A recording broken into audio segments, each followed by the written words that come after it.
I enjoy working with the elderly, and I find it a great satisfaction when I've put in my training into practice and I'm able to re-able a client to the best of their ability and to the best of my ability, basically. And how do you do that? Work as a partnership with your client. Encourage your client to be more independent, get themselves dressed as best they can. If they can't bend down properly, then you obviously need to assist them to put shoes, socks, pull pants, trousers over their feet up to their knees and allow them to carry on for the rest. Ask them to button up blouses, shirts, if they can. Sometimes the buttons are a wee bit fiddly, so I would then assist them to do it. Yeah. Same in the kitchen, encourage them to do as much as possible that they can. Yeah. It's really encouragement more than anything else. You need to encourage a client to be more independent, but just have a lot of discussions with them. Yeah, Speak to them. Speak to them first. So what sort of things would you say to help give them confidence, do you think? Ask them what they think they can do.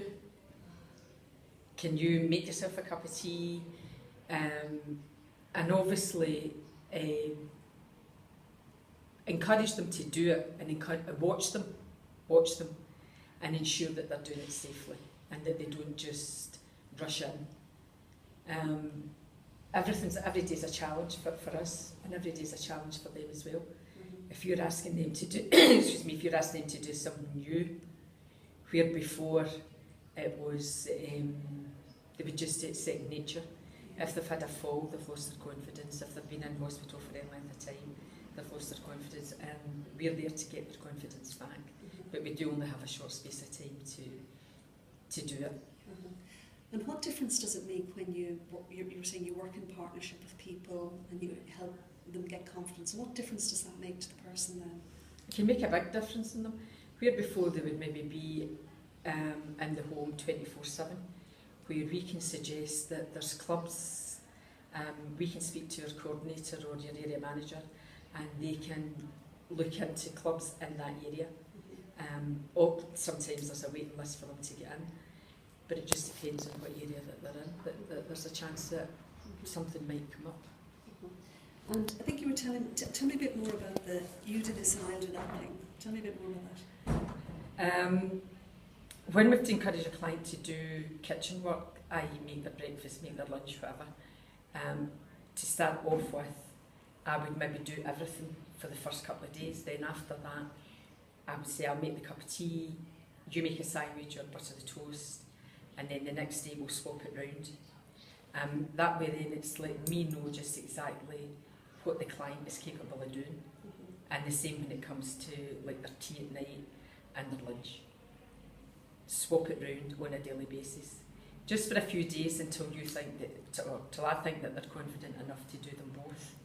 And then we've got to step back and let the client do for themselves after that. Okay.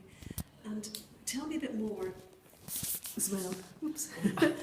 Tell me a bit more about the dangers of stepping in and doing everything for people. If we do everything for a client, then the client's just going to vegetate. They're just going to sit back. A lot of clients will sit back and allow you to do it. A lot of clients are very quiet.